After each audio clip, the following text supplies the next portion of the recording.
Hello students, welcome back to Sachin math classes. जो हमारा MSc का मैथ चल रहा है फ्लूइड मैकेनिक्स एंड सेमोलॉजी, इसके ऊपर हम फ्लूइड मैकेनिक्स पार्ट को पहले कन्वर्ट कर रहे हैं, पूरा करने की कोशिश कर रहे हैं। पहले फ्लूइड का आज हमारा इसके ऊपर लेक्चर नंबर 18 है बेटा।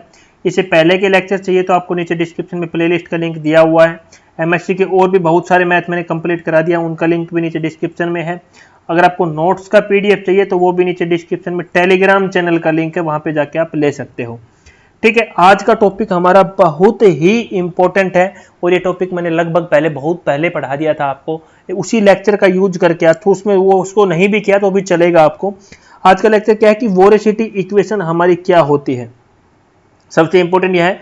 और हम वी प्रूव दैट, क्या बोल रहा है, we prove that for the vorticity vectors एक्साई, बेटा ये किसका साइन है, एक्साई।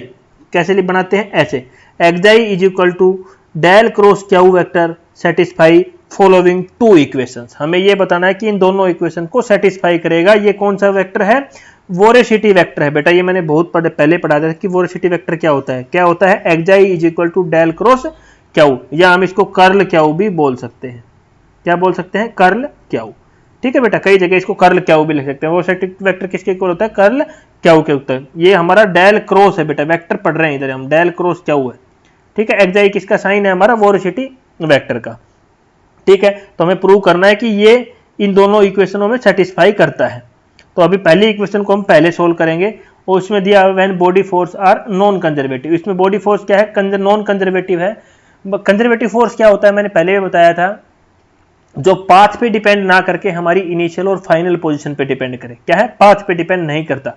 और नॉन कंजर्वेटिव उसका रिवर्स होता है बेटा, तो पाथ पे डिपेंड करे, इनिशियल और फाइनल कंडीशन पे डिपेंड ना करे। उसमें अगले में दिया हुआ है कंजर्वेटिव फोर्स, इसमें नॉन कंजर्वेटिव, मतलब हमारा पाथ पे डिपेंड कर रहा है, ना कि इनिशियल और फाइनल कंडीशन पे। ये बिल्कुल सिंपल सी डेफिनेशन जो कंटिन्यूस 4-5 लेक्चर से पढ़ाते हुए आ रहा हूं।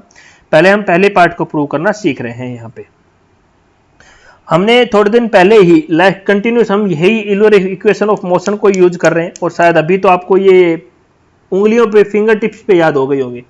Euler equation of motion in the vector form, ये हमारी कौन सी फॉर्म है बेटा, वेक्टर फॉर्म्स में पढ़ा रहा हूं कंटिन्यू। ये हमारी कहां से आई है, यूलर इक्वेशन ऑफ मोशन से आई है। यूलर इक्वेशन ऑफ मोशन की मैंने 3 फॉर्म पढ़ाई थी आपको, vector form, journal form and Cartesian form. उसकी भी ये कौन सी फॉर्म है, हमारी वेक्टर फॉर्म है, जो कि मैंने यहाँ पे लिखा हुआ है। इसमें सिंपल बताया हुआ, एफ हमारा क्या है, बॉडी फोर्स है, पी क्या है, प्रेशर है, क्यू क्या है, वेलोसिटी है, और रो क्या है, हमारी डेंसिटी ऑफ द फ्लूइड है। बिल्कुल जर्नल शब्दों में मैंने यहाँ पे लिखा हुआ है। इसको मैंने इक्वेशन नंबर 1 लेट कर दिया है यहाँ पे। ठीक है, इतना हमारा बिल्कुल सिंपल सा आ गया है। अब आगे इसमें जो जो वैल्यू है वो पुट करते जाओ। अब क्या बोल रहा है, इसमें हमें पुट करना है curl q is equal to xi. क्या पुट करना है बेटा, curl q is equal to xi हमें इसमें पुट करना है।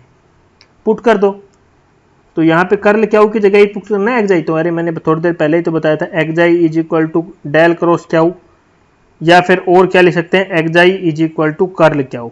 मैं थोड़ी देर पहले ही आपको बता चुका हूँ। तो कर्ल क्यू की जगह एक्साई पुट कर सकते हैं, तो यहाँ पे कर्ल क्यू की जगह मैंने एक्साई पुट कर दिया यहाँ पे। बाकी इक्वेशन सेम है बेटा।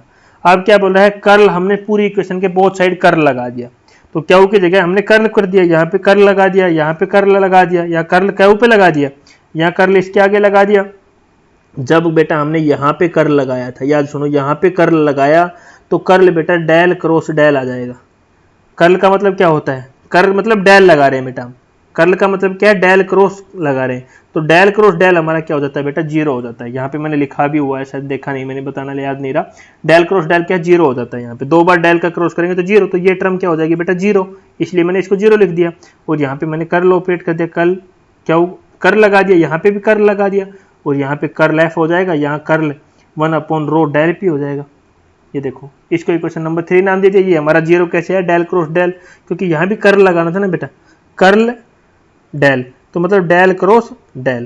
बेटा डेल क्रॉस डेल क्या होता है, 0 होता है। ठीक है, अभी हमें भी पता है कि रो हमारा क्या है, कांस्टेंट है बेटा। तो रो कांस्टेंट है तो बाहर आ जाएगा।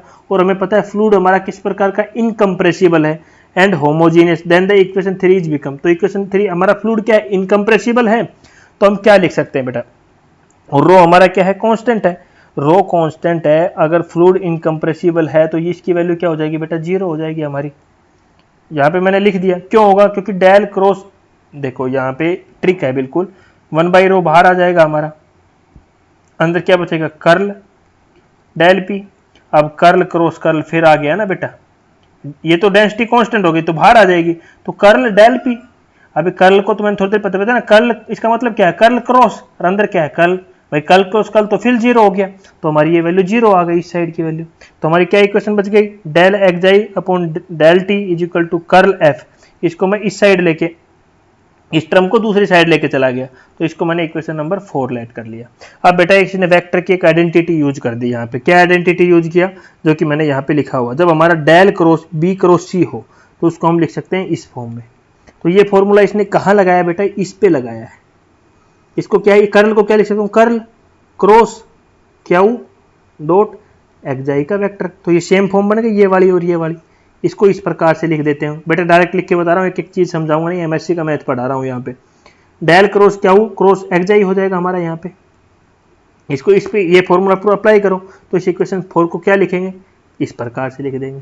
अब फिर हमें पता है कि फ्लूइड हमारा क्या इनकम्प्रेसिबल है, therefore the equation continuity is del cross Q.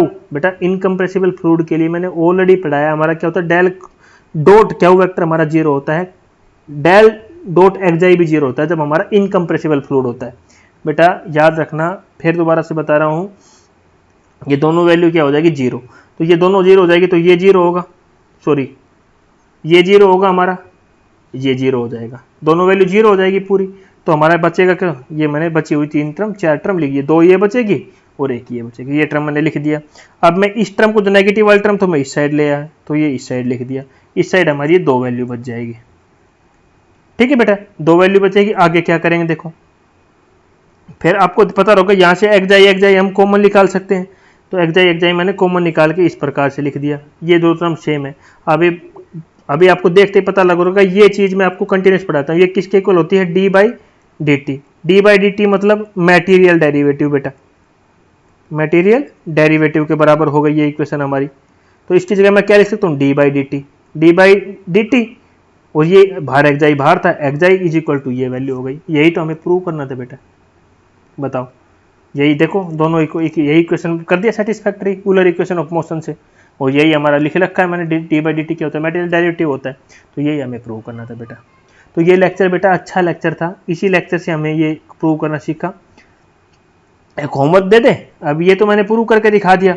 अब देखते हैं जब बॉडी में हमारा कंजर्वेटिव फोर्स होता है तो ये कैसे निकालते हो, वरना नोट्स में तुम्हें प्रोवाइड करना ही है मेरे को, और मैं कराऊंगा भी, मेरी रिस्पॉन्सिबिलिटी है ये। और बिल्कुल देखते हैं कितनों में कितना दिमाग है, क्योंकि मैं आज 18वां लेक्चर करवा रहा हूँ बेटा, थोड़ा नहीं है। और हर लेक्चर में मैंने बताया कंजर्वेटिव फोर्स क्या होता है, नॉन कंजर्वेटिव क्या होता है। तो देखते हैं ये यूलर इक्वेशन ऑफ मोशन का यूज करके बॉडी फोर्स क्या कंजर्वेटिव है, तो आपको ये इक्वेशन प्रूव कर सकते हो कि नहीं कर सकते। ये हम आपकी नॉलेज के लिए चेक करने के लिए देख रहे हैं। नहीं होता तो मेरे कॉमेंट में बताना, इसका मैं अलग से वीडियो बना के डाल दूंगा। अगर आप तुम लोगों से नहीं होता, वैसे बिल्कुल सिंपल सा जैसे मैंने ये किया वैसे करके स्टेप इसमें आएगा, बस बॉडी फोर्स क्या है कंजर्वेटिव है इसमें। ठीक है, तो ये आपको बहुत ही ध्यानपूर्वक रखते हुए इसको आगे बढ़ना है। अब थोड़ा नेक्स्ट प्लान भी बता देता हूँ मेरा क्या चल रहा है। नेक्स्ट प्लान हमारा चल रहा है, अगले लेक्चर में सीखेंगे energy equation for incompressible flow in conservative force fluid field. ये हमारा नेक्स्ट टॉपिक रहेगा। ये बेटा बहुत ही इंपॉर्टेंट टॉपिक है, सारे जितने मैं कराता हूँ ना मोस्ट इंपॉर्टेंट टॉपिक कराता हूँ, जो कि यूट्यूब पे अवेलेबल नहीं है, वो मैं सारे टॉपिक कराने की कोशिश करता हूँ। सब फोर्सों में मैं बता रहा हूँ इक्वेशन ऑफ मोशन यूज होगी, या लैग्रेंज इक्वेशन ऑफ मोशन, या यूलर इक्वेशन ऑफ मोशन, यही इक्वेशंस बार बार यूज होगी बेटा। अच्छी तरह इनको दिमाग में बैठा लीजिए।